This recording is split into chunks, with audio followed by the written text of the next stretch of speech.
네, 그럼 지금부터 토론을 진행하도록 하겠습니다. 오늘 토론은 하계훈 전 단국대학교 교수님께서 좌장을 맡아서 진행해 주시겠습니다.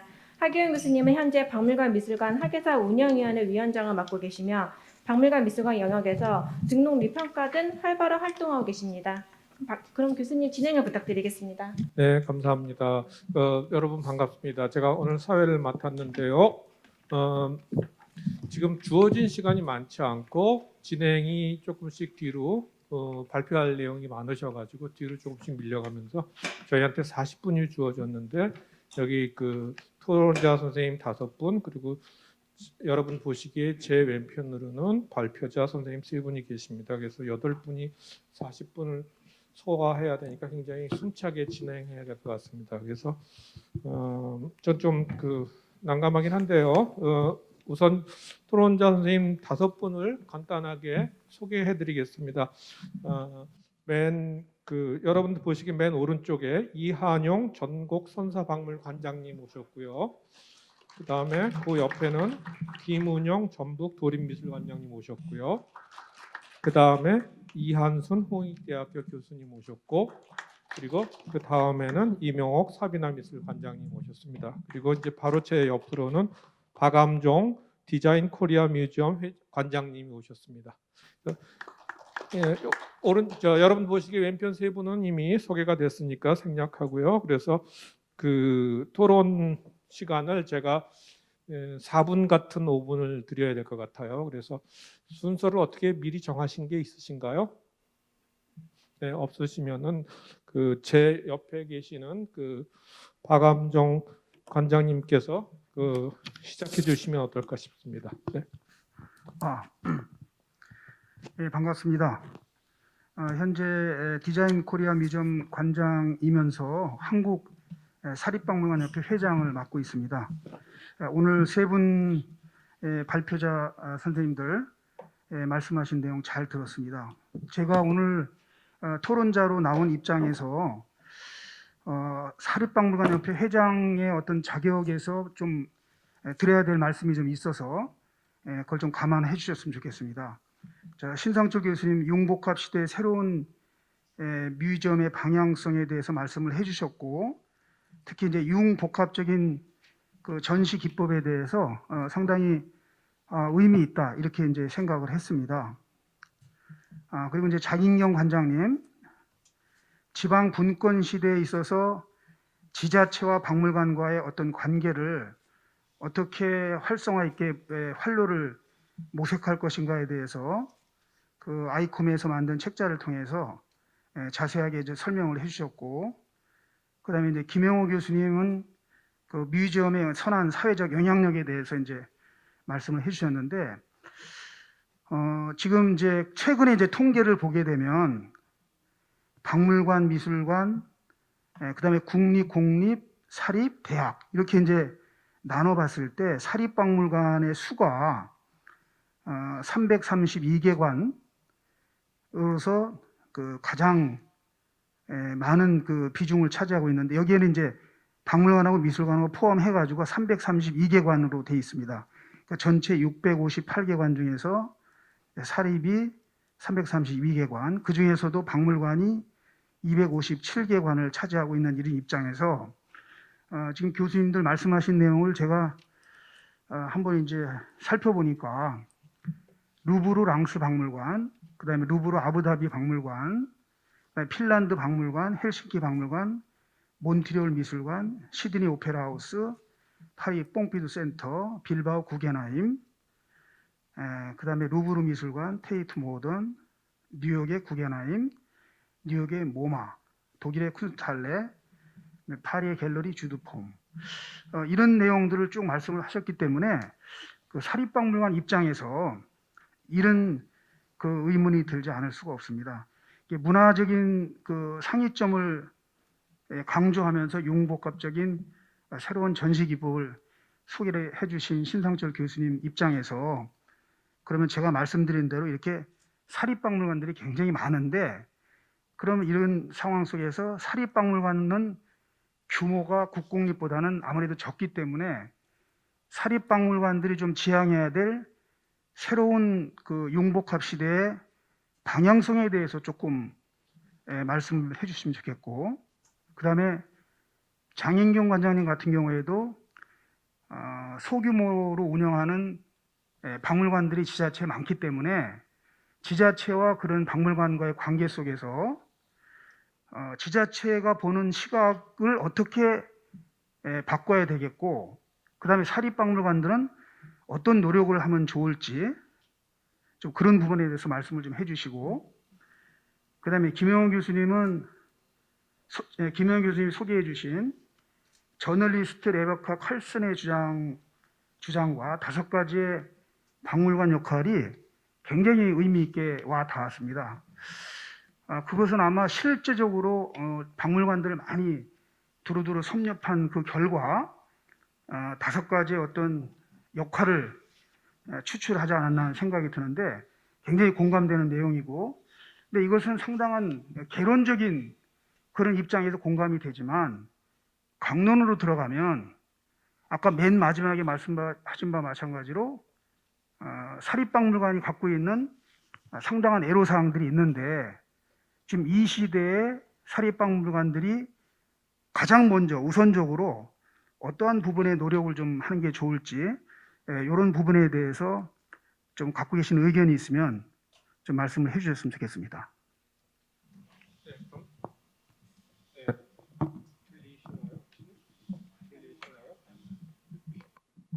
들리시나요? 예, 감사합니다. 오늘 그 세 분 발표자 말씀, 발표 들으신 소감 말씀해 주시면서 세 분 선생님한테 다 질문을 드렸는데, 간단하게 선생님 질문 받은 순서대로 신상철 교수님, 장인경 회장님, 김영호 교수님 이렇게 간단하게 질문 내용 받으셨으니까 한 1분 정도, 그리고 어쨌든 시간을 좀 염두에 두시면서 좀 말씀을 해주시죠, 순서대로. 현 시점에서 이 박물관 미술관이 갖춰야 될 가장 중요한 어떤 전략 중에 하나는 유연성이 아닌가, 그런 생각이 듭니다.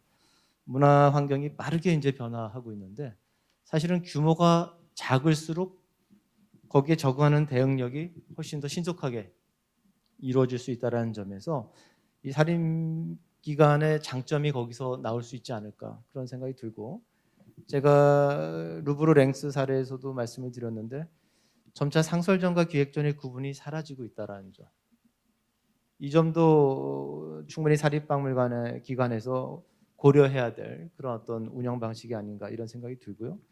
그다음에 이제 여러 가지 지금 최근에 와서 지금 박물관계에서 국내뿐만 아니라 해외에서 지금 논의되고 있는 쟁점 중에 하나가 소장품을 모아둔 거를 이게 어떻게 할 거냐. 기존까지는 많이 쌓아두고 많은 것을 수집하고 보존하는 게 핵심 기능인 것처럼 생각을 했는데 활용이 안 되는 작품들이 너무나 많다라는 거. 그런데 거기에 대한 유지 보수 비용은 상당히 많이 드는 이런 문제점에 기인하면서 루브르 아부다비처럼 유물을 적극적으로 대여하는, 물론 그 기관은 아주 비용이 많이 드는 사례이긴 하지만 그렇지 않는 어떤 작은 중소규모의 유럽 박물관들이 적극적으로 자신들의 수장고에 갇혀 있는 유물을 개방하는 이런 방식을 취하고 있기 때문에 앞으로 해외 박물관과 교류를 통해서 유물을 대여받아서 기획전을 열 수 있는 그런 가능성은 훨씬 더 높아지는 것이 아닌가. 그런 점에 좀 주목을 하면 작지만 빠르게 이 사회 문화 환경 변화에 적응할 수 있는, 그래서 사람들의 그 문화적 충족을 신속하게 만족시킬 수 있는 그런 어떤 방향으로 사립기관들이 발전할 수 있지 않을까, 그렇게 생각을 해봅니다. 네, 감사합니다. 장인경 선생님도.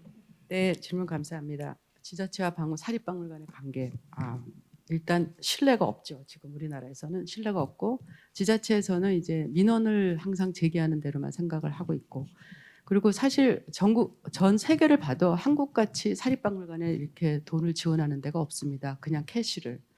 그럼에도 불구하고 사립박물관 스스로가 본인들의 박물관의 역할에 가장 핵심 기능을 잘 하고 있느냐 돌아봐야 됩니다. 그래서 누가 보더라도 이게 신뢰를 구축할 수 있게, 지금 보면은 사립박물관이 등록을 하면서 100점 이상이면 되기 때문에 아마 저희 박물관도 마찬가지로 100점으로 등록을 했습니다. 근데 지금 국가에서 지금 우리가 100점이 있는지 1000점이 있는지 모릅니다. 그리고 지금 그 100점이 어떤 상태로 있는지도 국가에서 모릅니다. 그런 상태에서 기본적으로 정리가 안 돼 있는 상태에서 박물관의 역할만 강조를 하면서 지원을 해달라고 그러니까 당장 나라에서는 뭔가 지원이라는 거는 서로 갔다 왔다 하는 게 있어야 되는데 한쪽에서만 일방적으로 얘기를 하고 있기 때문에 되지 않습니다. 그래서 사립박물관이 스스로 신뢰를 회복할 수 있는 거를 해야 됩니다. 그러려고 그러면 소장품 관리가 확실히 돼 있어서 소장 자료를 공개할 수 있고 우리가 이런 게 있어서 이런 걸 하려고 그러니까 하겠다고 해야 되는 그런 우리가 먼저 할 수 있는 게 필요하고 당연히 국가기관은 이제 어떤 그 공무원 조직이라는 게 있기 때문에 굉장히 어떤 그 행정의 어떤 그 유연성이 없어서 일을 하다 보면 힘들고 그다음 전문가가 솔직히 없습니다. 그렇기 때문에 2년 있으면 좀 사귀면 또 떠납니다. 그거는 저희가 이제 그야말로 기본 팩트이기 때문에 컴플레인을 할 수가 없는 거죠. 그러니까 박물관하고 그러니까 정부에서 큰 차원에서 지금 문광부에서부터 다른 여러 그 지자체로 내려가면서 문화가 정말 잘 쓸 수 있다는 어떤 그런 거를 생각을 해야 되는데 그렇게 하더라도 사립기관이 워낙 영세하고 열악하고 기본적으로 박물관의 역할을 하고 있지 못하기 때문에 신뢰 구축이 제일 먼저라고 생각합니다. 그거는 이제 지자체의 성격에 따라서 좀 다르겠죠. 제가 뭐 그렇습니다.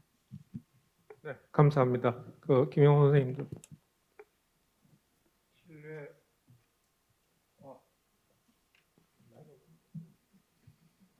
신뢰 구축에 버금가는 중요한 요인이 재정 자립도 그리고 지속 가능성 이 두 개의 키워드가 될 것 같아요. 사립 뮤지엄이 지금 설립자 입장에서는 온갖 고난 속에서도 유지를 했지만 대를 바꾸면 70%의 사립박물관이 문을 닫는다라는 어느 원로 관장님의 그런 그 말씀이 있었어요. 이제 그 원인을 저는 이해합니다. 바로 법제 때문입니다. 우리나라의 박물관 및 미술관 진흥법이 1991년에 생겨난 이후에 지방자치단체가 실행이 되고 전국적으로 어마어마한 박물관들이 생겼습니다. 국가의 진흥체계 일환으로 모든 규제들을 없앴습니다. 그래서 성과를 거두었죠. 박물관이 만들어지니까 어떻습니까? 운영을 시켜야죠. 정부에서 돈을 풀었습니다. 세계 어느 곳에서도 유례를 찾아볼 수 없는 이러한 지원금이 이제 사립 박물관에 들어가게 됩니다. 그럼에도 불구하고 사립박물관 재정 자립도 10%, 20%를 이제 넘지를 못하고 있는 이런 뮤지엄들이 많습니다. 자, 모든 박물관 정책은 조직 그리고 조직에 앞서서 법제에서부터 시작이 된다고 생각이 되기 때문에 우리 사립 뮤지엄이 해야 될 노력은 이 박물관 및 미술관 진흥법을 근본적으로 수정하거나 폐지를 해서 지속 가능한 재정 자립도가 유지될 수 있는 박물관 정책을 이제 만들어 나가는데 우리 사립 뮤지엄들이 노력을 해야 된다는 생각을 갖고 있고요. 그리고 유료화 정책의 필요성에 대해서도 두말할 나위가 없이 이제 사립 뮤지엄에서 함께 이렇게 여론들을 만드는데 앞장서 주셔야 된다 이런 말씀을 드리고 싶습니다. 네, 감사합니다.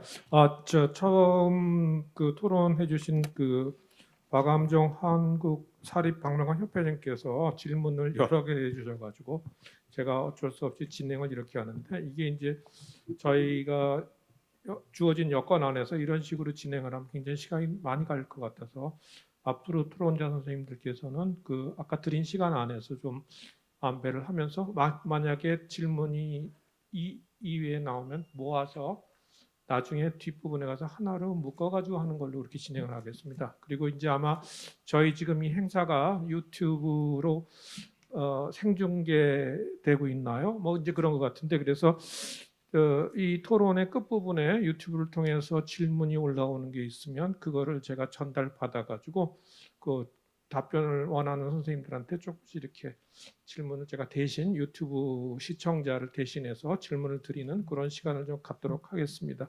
그래서 이명옥 관장님, 아까 제가 시간 말씀드렸죠. 네.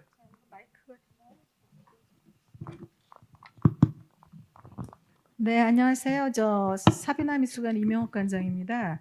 저는 신상철 교수님한테 좀 여쭙고 싶은 게 있습니다. 원래 이제 저는 원래 그 큰 그 주제가 박물관 미술관의 미래 전략이라고 그래서 핵심 이슈나 미래 가치의 창출에 대한 어떤 구체적인 사례들이 좀 나왔으면 좋았겠다는 생각으로 왔었는데 이제 그런 부분들은 오늘 좀 학술적 성격의 그 세미나에서 아마 그게 나오지 않았다고 보고 그럼에도 불구하고 이제 좀 그 여쭙고 싶은 건 지금 저기 그 뮤지엄의 그 저 관객층이 굉장히 젊어지고 있거든요. 그 뭐 데이터라도 각종 데이터를 통해서도 뭐 국립현대미술관이나 뭐 시립미술관의 어떤 데이터를 통해서도 주 수요층이 이제 그러니까 관객의 수요층이 젊은 층으로 이동하고 있는데 우리가 미래 전략에서 이제 이런 부분들에 대해서 뮤지엄들이 그 대비를 좀 해야 될 텐데 거기에 대한 좀 생각을 좀 여쭙고 싶고요. 그다음에 또 지금 그 코로나 팬데믹 상황으로 인해서 이제 백신 패스가 강화되고 굉장히 그 사람들을 접촉하기 싫어해서 나홀로족들이 이제 예전처럼 이렇게 한꺼번에 저기 여러 명이 모여서 뮤지엄을 가는 게 아니라 한 사람 한 사람씩 이렇게 따로 가는 그런 경우도 굉장히 많은 그러니까 문화 소비층이 굉장히 큰 변화가 오고 있는데 이제 그런 부분 안에서 이제 우리의 어떤 새로운 미래 전략이 무엇인지 좀 여쭙고 싶고 그 끝으로 이제 그 반가유상이나 명상의 방의 성공 사례를 말씀하셨는데 저는 이제 그동안에 유물 중심의 그런 어떤 저기 전시 방식에서 중앙박물관이 이제 설치 미술의 연출 기법을 융합을 했기 때문에 특히 젊은 층의 어떤 그런 호응도에 굉장히 그 감각적인 부분에서 저렇게 그 많은 호응을 이끌어냈다고 보고 있습니다. 자, 젊은 층에 대한 어떤 그런 뮤지엄의 전략과 그다음 백신 패스로 인해서 그 혼자 가는 어떤 그런 관객들에 대한 어떤 그 새로운 뮤지엄 전략에 대해서 간단하게 말씀해 주시면 감사하겠습니다. 네, 감사합니다. 그 신상철 교수님이 아마 이제 다 꽂고 계실 거라서 그 다음에 이제 이한순 교수님한테 또 넘기겠습니다. 네, 안녕하십니까. 이한순입니다. 저도 마찬가지로 신상철 교수님께 이제 좀 질문과 제안 같은 걸 하고 싶은데요. 교수님께서 오늘 그 특히 이제 코로나 이 상황과 연관해서 뮤지엄의 활동과 상황에 대해서 얘기를 해주셨는데 저는 코로나 상황은 시간의 문제 얼만큼은 지나가리라 보고 그 후에는 그 경험이 같이 녹아 들어가면서 새로운 어떤 그 상황을 다시 맞게 될 것 같아요. 근데 그 보편 사적 전시 기법이라는 개념에서 시작해서 그걸 다시 21세기적인 개념으로 다시 이제 그 접근하시고자 하는 그런 시도로 그 예로 루브르 랭스와 아부다비를 제시하셨는데 제가 보기엔 굉장히 탁월한 예였던 것 같아요. 근데 그거를 보면서 제가 이제 느낀 것이 의도는 참 좋은데 이게 수용자의 입장, 그 뮤지엄에 전시를 보러 왔을 때 그 작품을 감상하는 그 수용자의 입장이 지금 현재의 그 뮤지엄 운영이라던가 전시 기획이라던가 여기에서 얼마만큼이나 고려되고 배려되고 있는지 그런 부분에 대해서 조금만 더 보충 설명을 해주셨으면 합니다. 왜냐하면 이게 코로나 상황뿐만 아니라 전 세계적으로 지금 그 뭐 IT 뭐 4차 산업 이렇게 해서 굉장히 급변하게 변화하는 사회 속에 이 뮤지엄 관객들은 있다고 보고 그들은 결국 그러면 뮤지엄에서 뭘 얻어갈 수 있는가, 어떻게 효과적으로 얻어갈 수 있는가 이런 것이 굉장히 중요해지는데 그럴 때는 큐레이팅도 중요하고 큐레이팅이 기본이 되긴 하지만 그 큐레이팅된 컨텐츠를 어떤 방식으로 구체적으로 어떤 기법으로 그 관람자에게 다가가는가 그 부분에 대한 고려는 어떤 방식으로 진행되고 있는지 간단하게 질문드리겠습니다. 네, 감사합니다. 신상철 교수님한테 다시 질문이 갔는데 두 개 잘 그 좀 이렇게 받아 놓으시고 또 이렇게 묶으실 수 있는 부분은 좀 묶어 주시고 그러면 좋을 것 같아요. 이어서 김은용 관장님께 또 차례를 넘기겠습니다. 또 장인경 관장님께서 하신 부분에 대해서 좀 저의 뭐 좀 추가적인 어떤 의견이 될 수도 있고 질문이 될 수도 있을 것 같은데요.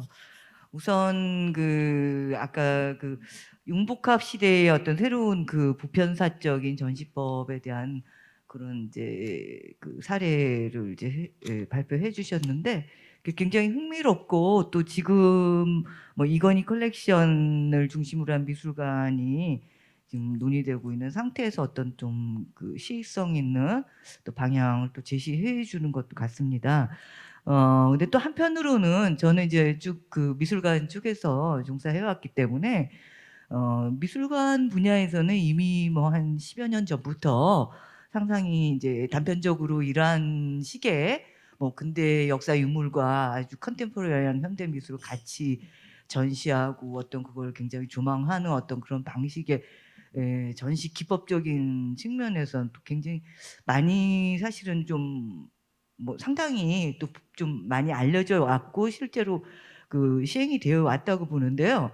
근데 이것을 조금 이제 접근하는 방법에서 단순히 이걸 단편적인 전시 기법으로 접근하겠다는 그런 좀 우려가 좀 많이 있고요. 제가 이제 그런 우려를 좀 물식시키는 차원에서 그런 식의 어떤 새로운 개념의 미술관이나 전시라고 하는 것이 가능하기 위해서는 오히려 그 학예사 전문직들에 대한 전문 분야에 대한 강화와 또 그 세분화 그리고 그 모든 그 시대와 장르를 아우르는 뭐 많은 그 학예사를 다 미술관 보유할 수 없기 때문에 그 어떤 특정 전시에 대한 어떤 주제에 대한 주제 전문가와 외부 주제 전문가와 또 체계적인 협력을 하는 어떤 방식, 그런 전시 개발법 이런 부분들이 조금 그러니까 뮤지엄 정책 사업 차원에서도 좀 접근을 해서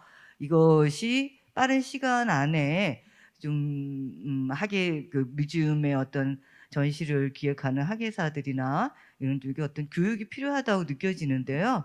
그러니까 이거는 뭐 길게 좀 말씀드리기는 어려운데 제가 이제 미국 같은 사례를 보면 이미 80년대 말부터 90년대 한 10여 년 동안 이러한 그런 전문가들 뮤지엄 안에 있는 전문가들뿐만 아니라 외부에 있는 사람까지도 같이 이런 그 전시가 가능하기 위해서 필요한 어떤 그 협력 방식에 대한 그런 교육 같은 것들이 굉장히 정책적으로 오랫동안 그 지원이 돼서 뭐 켈로그 프로젝트라고 하는 것이 구체적으로 있었습니다. 그런 것들이 사전에 어떤 전제가 되어야지 제대로 어떤 그 보편사적인 전시가 의미 있게 진행이 될 수 있다 하는 좀 그런 부분을 조금 추가적으로 좀 짚어보고 싶었고요. 그리고 그 장인경 관장님 말씀하신 부분에서는 그러니까 제가 이제 오랫동안 그 뭐 국립과 또 지자체 공립미술관에서 그 종사해온 입장에서 보면 그러니까 미술관이 지금 정말 그 장 관장님 말씀하신 것처럼 굉장히 지역 사회 안에서 커다란 역할과 정말 뭐 어떤 경제적인 파급력에서부터 도시 브랜딩 뭐 그 지역 사회의 어떤 사람들의 어떤 정서적인 통합 뭐 많은 그 역할들을 할 수 있음에도 불구하고 그 실제로 그 국립미술관들이 처해 있는 어떤 그 인력이나 조직이나 어떤 예산이나 이런 상황이라고 하는 것이 그러니까 도저히 그런 거를 시도할 수 없을 정도로 하루하루의 어떤 그 최소한의 그런 프로그램이나 이런 거를 운영하는 거에 굉장히 국한될 수밖에 없는 거 있고 또 그리고 시 도립 미술관들이 그러니까 그 지자체 산하의 그 사업소 그 위상을 가지고 있잖아요.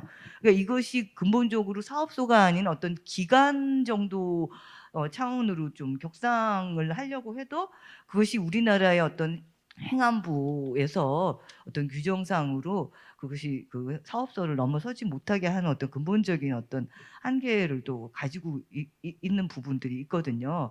그래서 저는 좀 이런 중앙의 박물관, 한국박물관 협회라든가 이런 문체부나 이런 데서 좀그 박물관 미술관의 어떤 좀 미래적이고 어떤 전략적인 이런 새로운 그 사업들을 하는 시범적인 그 사업들을 발굴해주고 좀 지원해서 굉장히 어려운 가운데서도 이런 가능성을 보여줄 수 있다라고 하는 거를 좀 뮤지엄들이 투트랙으로 그런 부분에 또 집중해서 하나의 가능성을 지자체의 어떤 그 행정 그 의사 결정권자들한테 보여주고 그러면서 또 내부적으로는 자체적인 어떤 역량과 그 조직을 강화하면서 스스로의 어떤 그 가능성이나 그 역할을 키워가는 그런 양단에서 좀 작업을 해야 된다고 생각하고요. 혹시 장인경 관장님께서 그런 지금 그 아이콤 아까 그 아이콤에서 아직 그 OECD에서 이제 그 지침서 이렇게 개발했지만 이런 것이 조금 더 이렇게 직접적으로 그런 그 지자체의 그런 그 행정 관료들의 어떤 좀 교육하고 홍보하고 계도하는데 조금 더 적극적으로 이게 배포될 수 있는 어떤 조금 그 기획적인 그런 그 사업의 방향이나 이런 것들이 아이디어가 혹시 있으시면 좀 듣고 싶습니다. 네네. 예. 지금 그 신상철 교수님하고 장인경 관장님 두 분한테 질문이 갔습니다. 지금 아까 제가 말씀드린 것처럼 유튜브를 통해서 질문이 많이 들어오고 있는데요. 이제 저희가 논의한 거, 그 다음에 이제 조금 그 질문에 대해서 답한 부분적으로 이런 것들이 중복되는 건 이제 빼고 그 지금 질문을 거르고 있습니다. 그래서 경북 예천에서 질문해 주신 분도 계시고 그러거든요. 그래서 계속해서 질문을 받겠습니다. 그러면서 이제 마지막으로 이한영 관장님께 토론 그 마이크를 넘기겠습니다. 네, 전국 선사박물관 이한영입니다. 오늘 박물관 미술관 정책 세미나, 박물관 미술관의 미래 전략에서 세 분 선생님들 발표 너무 잘 들었고 많은 공부가 됐고 사실 특별한 이견이나 질문은 없습니다. 앞에서 많은 분들이 질문해 주셨고 다만 오늘 저는 뭐 이 정책 세미나잖아요. 정책은 사실 정부에서 행정기관에서 뭐 만들어서 일종의 구속력을 가진 정부 정책이 될 텐데 이것이 또 박물관의 미래 전략이라고 하는 커다란 주제를 던지고 있고 사실 모두의 황희 장관님의 그 말씀 상당히 중요하게 저는 들었습니다. 이건희 컬렉션, 이건희 기증관을 말씀을 하셨고 거기에 새로운 융복합 전시공간, 그다음에 박물관 네트워크에 대한 말씀을 하셔서 아마 거기에 대한 제 소견을 잠깐 말씀드리는 게 더 낫지 않을까 그런 생각을 뭐 해봤습니다. 일단은 많은 지자체에서 이건희 기증관을 서로 유치하겠다고 많은 뭐 노력을 했었죠. 결국은 서울로 정해졌을 때 저도 약간 많은 뭐 아쉬움이나 그런 여러 가지 이견들이 있었습니다만은 오늘 황 장관님 말씀을 또 듣고 보니 뭔가 이런 서울로 결정됐을 때 뭐 지방 분권화, 지방 뭐 문화 민주화, 문화 다양성 이런 그 전략에서 아마 이건희 컬렉션 기증관을 지렛대로 삼아서 새로운 우리 박물관 미술관의 정부 정책을 짜는 큰 틀을 짜고 계시구나 이런 느낌을 받아서 사실은 뭐 앞으로 우리 박물관 미술관에서 많은 힘을 실어드려야겠다 이런 생각을 했는데 가장 중요한 거는 이건희 컬렉션이나 기증관 새로운 융복합 전시관을 만들어서 지방의 많은 국립박물관 특히 너무나 어려운 뭐 사립박물관들 박물관이 코로나19 때문에 위기라고 하는데 사실은 박물관 미술관은 뭐 언제나 위기였었다고 저는 생각을 하고요. 지금 사립박물관들 많은 역할을 하고 있습니다. 국립박물관들 너무나 좋은 전시만 들고 너무나 큰 역할들을 하고 있는데 중간에 네트워크의 어떤 매개차 역할을 해야 되는 지방자치단체에 속한 국립박물관들은 사실 그 영향이나 그다음에 능력이 사실은 미미한 것들이 사실이거든요. 그래서 그 원인이 무엇인가 제가 뭐 오늘 세미나에서 뭐 자료를 찾다 보니까 놀랍게도 우리나라 국립박물관들 지방자치의 대부분의 상당수 엄청난 수의 박물관들이 박물관장님이 없습니다. 있죠. 시장님이나 군수나 뭐 담당 과장님들이 하는데 차제 박물관 뭐 미술관 진흥법에서 지방자치단체 박물관들을 아마 학예사 또 전문직이 관장을 하고 학예사를 뽑고 이것이 중앙에서 뭐 제시하는 이건희 컬렉션을 중심으로 한 새로운 융복합 전시와 박물관 네트워킹을 할 때에 결국은 소장품 활용이잖아요. 그때 사립박물관들의 소장품도 우리가 사립박물관에 많은 지원을 하는데 대개 인건비 지원을 하니까 불필요한 오해도 받고 너무나 억울한 게 많습니다. 사립박물관에 가진 소장품의 가치를 정당한 공공 프로세스에서 비용을 지출하고 활용하고 그것들이 중앙과 정부와 같이 네트워킹 될 수 있는 그런 아마 수준의 정책들을 짜고 계신 것 같아요. 그래서 아마 박물관 미술관의 한 종사자로서 참 감사드리고 그런 정책이 잘 시행되면 좋겠다 그런 생각을 하면서 그 아까 장인구 관장님께서 도서관과 박물관에 대한 뭐 비유 뭐 이런 걸 말씀하셨는데 혹시 시간이 여유가 된다고 하면은 아마 도서관과 비교해서 박물관이 어떠한 뭐 처지에 있고 또 어떠한 또 사회적 역할을 해야 되는지 혹시 시간이 남으면 그 질문 잠깐 드리도록 하겠습니다. 네, 이상입니다. 네, 감사합니다. 이렇게 해서 이제 기본적으로 5분 토론자 선생님께서 의견 발표하고 질문을 해주셨는데요. 대충 제가 기억하는 걸로 보면 신상철 교수님한테 한 3개 정도의 질문이 간 것 같고 또 자인경 관장님한테도 마찬가지로 한 3개 정도 간 것 같습니다. 그리고 딱 그 지정해서 김영호 교수님한테는 질문이 간 건 없는데 제가 뭐랄까요? 와 계시고 밸런스를 맞추는 의미에서 사회자가 질문을 하나 좀 끼워 넣었으면 좋겠습니다. 사회자의 직권으로. 그래서 여기 사실 우리 선생님들이 워낙에 전문가들이라서 짧은 시간에 거의 박물관 미술관의 모든 문제를 다 건드려 주신 것 같아요. 근데 그래서 김영호 교수님께 제가 이런 건 어떻게 생각하시나 좀 여쭤보고 싶어요.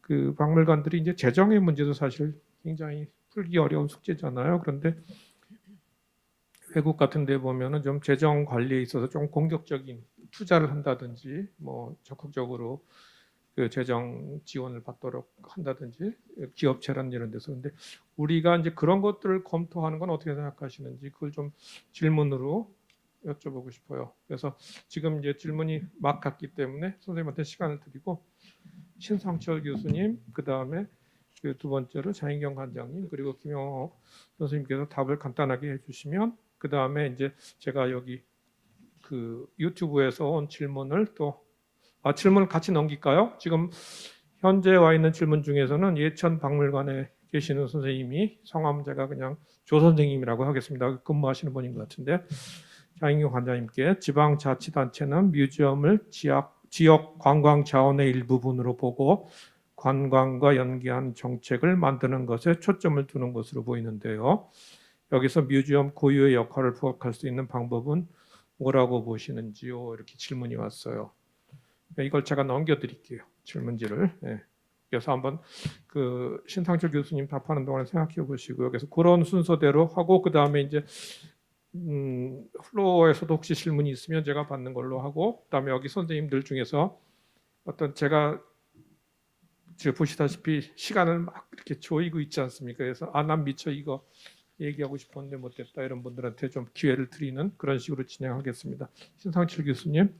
네. 먼저 이명옥 관장님 질문 주신 거 상당히 어려운 질문을 주셨는데요. 그 20대 젊은 관람층의 이 문화 향유 성향을 어떻게 분석해야 되느냐, 특히 개별적인 관람이 좀 많아지는데 이게 보편적인 특성이냐 이런 질문으로 저는 이해를 했는데요. 그 점에 대해서 저는 상당히 공감을 합니다. 제가 대학에 지금 한국에서 이제 대학에서 강의를 한 지가 한 10년이 좀 넘었습니다. 점점 이 학생들의 어떤 개별화, 고립화가 강화되고 있다 이런 느낌을 받았어요. 그래서 학생들 간에 서로 존칭을 쓰는 경우를 많이 봤습니다. 같은 동기들끼리. 왜 존칭을 쓰냐 했더니 잘 모른다는 거예요. 근데 그게 꼭 코로나 때문에 그런 게 아니라 그 이전에도 이미 그런 현상들이 강화됐기 때문에 이들이 학교 외에서 문화활동을 할 때도 개별적인 어떤 관람을 보여주는 것은 당연한 현상이라고 보는데 그랬을 때 어떠한 그 미술관, 박물관들은 이들을 위한 어떤 전략을 써야 되는가라는 점을 고민해 봤을 때 저는 요즘 20대들이 어떤 고립화가 강화될수록 불안감은 더 커져간다 이런 생각을 많이 갖게 됩니다. 사람들 만나는 것도 부담스러워하고 그렇다고 해서 완전히 고립되는 것은 두려워하는 그 불안감, 어떤 방식으로 사람들과 만나야 되는가, 어떻게 관계를 맺어야 되는가 이거를 좀 잃어버린 게 아닌가. 근데 사실 대학에서도 그 작업을 사실 요즘은 그렇게 중요하게 하고 있지 않는 것 같습니다. 그러다 보니까 오히려 그들의 어떤 문화 사적인 영역에서 사람들을 이해하는 방식을 좀 우리가 좀 알려줘야 되는 것이 아닌가. 그랬을 때 작품을 전시할 때, 유물을 전시할 때 이거를 삶과 연결을 시키고 거기엔 반드시 사람이 있다라는 거, 사람의 흔적이 거기에 담겨 있다라는 거, 이런 것들을 좀 연계해주는 그런 측면들이 좀 필요하지 않을까 이런 생각이 들고요. 그 다음에 20대의 어떤 문화적인 소비 특성을 보면 미적 체험을 상당히 중시 여기는 것 같습니다.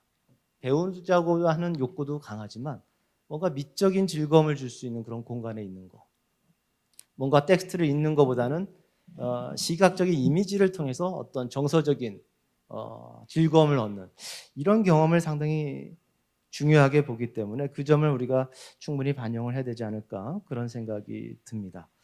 그다음에 세 선생님한테 답해 주셔야 다 되는 할까요? 거죠? 예. 그리고 이한순 교수님께서도 상당히 이제 아주 근본적인 문제를 짚어주셨는데요. 수용자의 입장이 어떻게 반영되느냐, 특히 루브르 랭스와 루브르 아부다비에서. 근데 저는 이 두 사례를 좀 나눠서 이제 수용자 자체가 좀 다르다 이런 생각을 갖고 있습니다. 랭스는 프랑스 북부의 아주 그 낙후된 지역입니다. 정말 그 탄광촌이 있는 지역, 그 지역을 활성화시켜 주기 위해서 이제 루브르가 이 분관을 운영하면서 소장품을 그쪽으로 이월하지는 않았습니다. 루브르 자체가 갖고 있고 수장고에 있는 유물을 교체 전시해주는 그런 방식으로 상설전을 운영하고 있는데 이 지역의 주민들이 과연 파리에 루브르를 찾아오는 사람들만큼 역사에 대한 지식이 풍부한가?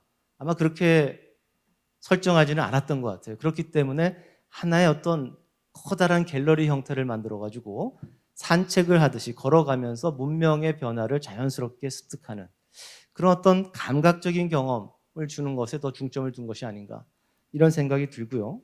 반면에 아부다비도 그 수용자 입장에서의 거부감이 있었습니다. 뭐냐면 바로 아랍적인 정서입니다.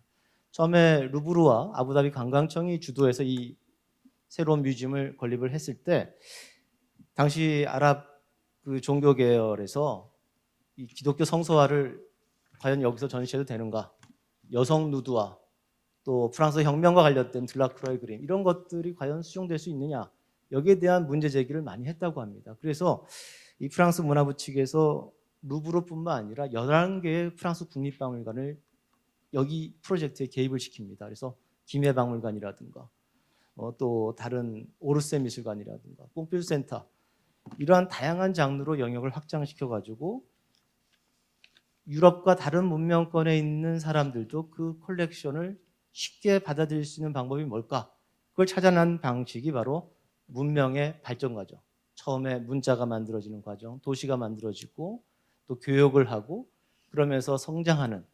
그러면서 이제 이 흐름에 따라서 이 미술 작품들을 서양 미술 작품들을 새롭게 관계를 맺어서 전시하는 이런 방식에서 수용자의 입장이 상당 부분 반영이 된 것이 아닌가 그런 생각이 듭니다.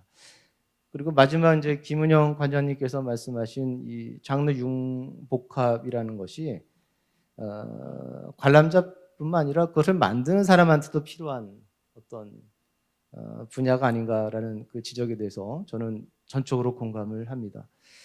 아쉽게도 우리는 박물관 미술관이라는 이런 이원화된 제도가 상당히 오랫동안 진행이 됐기 때문에 그 안에서 일하고 있는 전문가들 사이에서도 마치 다른 영역의 일을 하고 있다라는 그런 인식이 강하게 자리 잡고 있는 것 같습니다. 하지만 작품을 분석한다라는 거, 작품에 담겨 있는 의미를 해석하고 그 가치를 다른 사람들에게 전달하면서 공유한다라는 것은 공동의 어떤 작업 방식이고 목표가 아닌가라는 측면에서 저는 관장님께서 말씀해 주셨던 이 학예사의 교류, 상호 교류, 협업 이런 게 보다 적극적으로 우리가 해야 되는 것이 아닌가 이런 생각이 듭니다.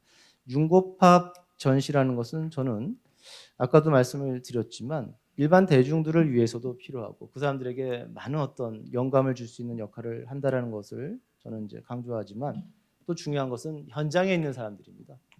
예술 현장에 있는 사람들, 작업을 지금 하고 있는 사람들, 연구를 하고 있는 사람들 이들한테도 자기 어떤 틀에 박혀 있는 고정관념, 이제까지 해왔던 관례들 이거를 깰 수 있는 그런 자극제가 필요하지 않을까. 그런 측면에서 봤을 때 미술과 역사, 고고학 이 학예사들이 협업을 해서 전시를 만든다든가 서로 다른 분야의 장르를 접해본다든가 이런 작업들이 정책적으로 필요하지 않을까 그런 생각이 듭니다. 예, 감사합니다. 그 세 개의 질문에 대해서 다 답이 된 것 같은데요. 너무 자세하게 해주셔가지고 제가 생각했던 것보다는 조금 시간이 좀 길어졌습니다. 두 번째 장인경 관장님도 지금 질문 네. 3개 받으셨죠? 네, 두루뭉실하게 하겠습니다. 빨리. 오케이. 네 부탁드리겠습니다. 정책을 얘기하자 그러니까 우리가 박물관 얘기할 때 이제 문광부 소속 문광부의 박물관 미술관 진흥법 이렇게 얘기하지만 사실 지금 국가가 운영하는 박물관이 문광부에서 만든 거 말고도 굉장히 많습니다.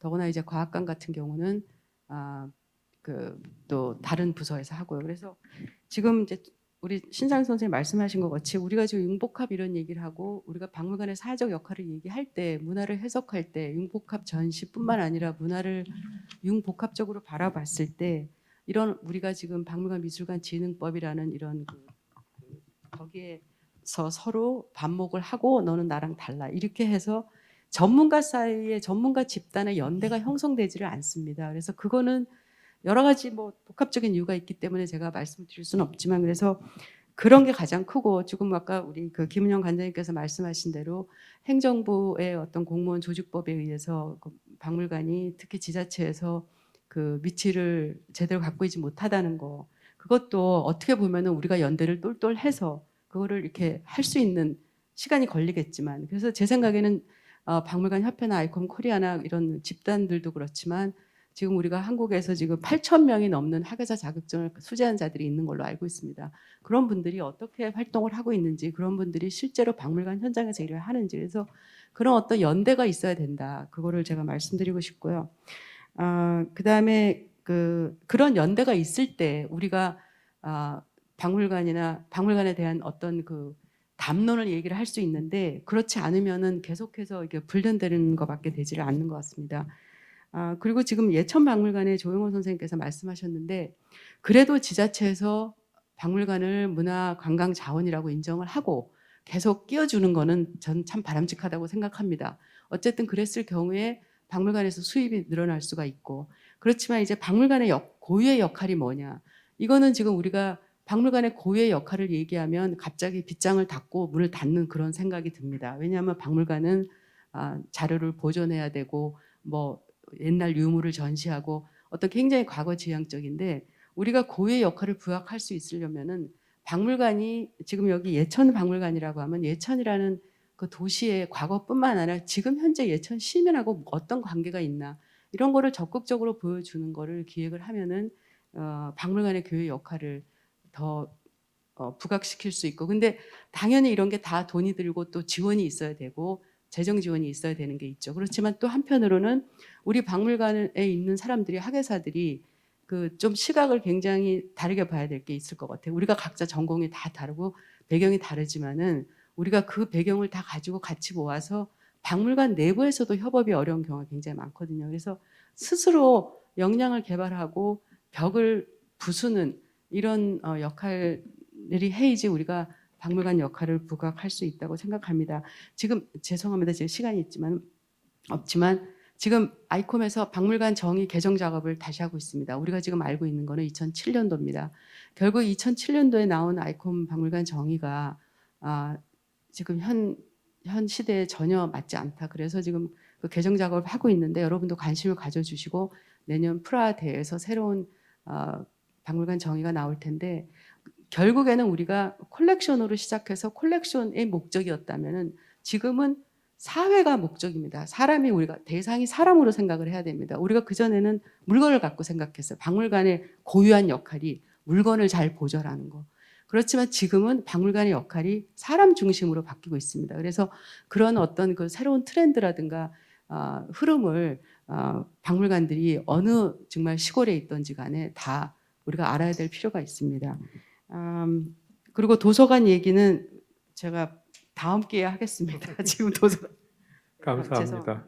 너무 제 마음을 알아주시는 것 같기도 하고 지금 다음 기회를 넘기신 것도 있는데 사실 저는 오늘 사회 보면서 어떤 느낌이 드냐면 그 아주 요리 전문 선생님들 8분한테 각자 요리를 갖고 와라 그래서 먹어보자 그러는 것 같은데 시간을 조금 주는 것 같은 느낌이 들어요. 그래서 가능하시다면 두 번째 이런 행사가 두 번째, 세 번째가 계속 이어졌으면 좋겠어요. 그래서 그걸 전제로 하고 이제 세 번째 그 김영호 교수님한테 제가 질문을 드렸는데 그 사이에 그 유튜브를 통해서 땅끝 해양 자연사 박물관에서 질문이 하나 왔고요. 또 하나는 여기 계시는 분인데 아마 이렇게 그 직접 마이크를 안 드렸는데 성남시청에서 오신 분이 질문하신 게 있어요. 근데 두 분 다 김영호 교수님께 질문을 드려서 제가 질문을 이거 합해서 알려드리고 마이크를 넘기겠습니다. 첫 번째 그 땅끝 해양 자연사 박물관에서 임학예사께서는 국공립기관의 경우 개발 단계부터 지방자치단체의 정책적 의견이 많이 반영됩니다. 사립의 경우에는 그렇지 않은 상황입니다만 사립기관이 지방자치단체와 더 연결될 수 있는 방안은 어떤 것들이 있는지요? 이런 걸 물어보셨고요. 김 교수님. 그다음에 여기 플로어에서 성남시청에서 오신 정 선생님은 현장에서 듣고 있습니다. 국공립뮤지엄의 유료화가 시민의 문화 향유권을 높인다고 하셨는데 관람료라는 장벽이 어찌 시민의 문화 향유권을 높이는지요? 80%의 근거로 드신 것은 관람료를 내고 볼만하다는 것이지 관람료를 내고 싶어 한다는 것은 아니지 않습니까? 그렇게 하시고 오히려 사립박물관 경쟁력을 위해 국공립 유료화를 추진하시는 것처럼 느껴집니다. 이렇게 말씀을 하셨거든요. 그래서 원하시면 제가 처음에 드린 그 질문은 빼셔도 되고요. 종합적으로 묶어가지고 답변을 주시기 바랍니다. 예, 사립 뮤지엄 재정 확보 방안은 저희 전공 영역은 아닙니다만은 국립항공박물관에서 개관 1주년 기념으로 해서 국제 포럼을 줌으로 한 적이 있는데 그때 놀라운 그 일은 어느 미국에 있는 사립항공박물관이 연 매출이 200억이래요. 그래서 제가 그 귀를 의심해가지고 한번 물어봤거든요, 토론 시간에. 그런데 이제 맞대요. 어떻게 그렇게 가능하냐 그랬더니 지금 방안을 몇 개를 얘기해 주는데 오늘 우리 하계원 선생님께서 질문하신 내용과 일치가 되어서 잠깐 소개를 드리고자 합니다. 박물관은 소비자 부담 원칙으로 해서 입장료를 근간으로 해서 운영이 돼야 됩니다. 그 이외에 이제 우리가 고려를 해볼 수 있는 것들이 이미 하고 있는 겁니다만은 부대 사업으로서 아트샵이라든가 식당 등을 운영을 하는 거죠. 그 이외에도 적극적으로 우리가 할 수 있는 일들은 어린이 박물관의 경우에는 기획 프로그램들을 운영하는 이런 굉장히 좋은 그런 수입원으로 연 6억 이상의 매출을 올리고 있는 어린이 뮤지엄들이 몇 군데 있는 걸로 알고 있습니다. 그리고 박물관 미술관 후원회 활성화가 이제 또 하나의 재정 확보의 방안이 될 수가 있겠다 하는 생각이 들고요. 그리고 마지막으로 이브미쇼의 그 주장에 따르면 역 컬렉션도 고려해야 된다.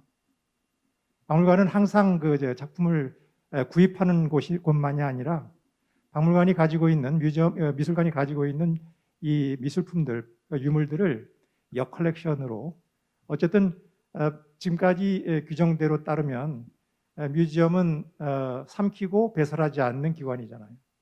그렇게 되면 당연히 생겨나는 게 소화불량 증세죠. 그래서 루브르라든가 이런 심지어는 요즘에 현대미술관들, 예를 들어서 pompeii 안에 있는 국립근대미술관 같은 경우에도 지방 분관들을 만들려고 지금 엄청나게 노력들을 하고 있고요. 한국에서도 지금 그런 무산이 됐지만은 돼 있는 것 같습니다. 그래서 이러한 사립박물관 재정 확보의 방안이 지금까지 이제 후원금에 의존해왔던 것을 과감하게 탈피하는 이런 노력들이 필요하지 않나 하는 생각이 들어서 드리는 말씀이었고요. 그리고 두 번째, 지역 사립 뮤지엄과 지방자치단체 관계 개선 방안, 이 부분도 굉장히 좋은 질문인 것 같아요. 저는 당연히 모든 박물관 정책, 뮤지엄 정책은 법제로부터 시작이 된다는 믿음을 갖고 있습니다. 개인적으로 뭐 아무리 접촉해서 술을 많이 사더라도 그거 다 헛거예요.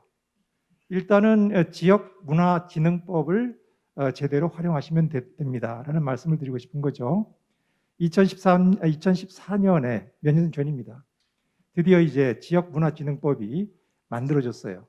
지방자치단체가 1994년 90년대 초반에 이제 시작이 됐지만 뒤늦게 만들어진 거죠. 지역문화진흥법.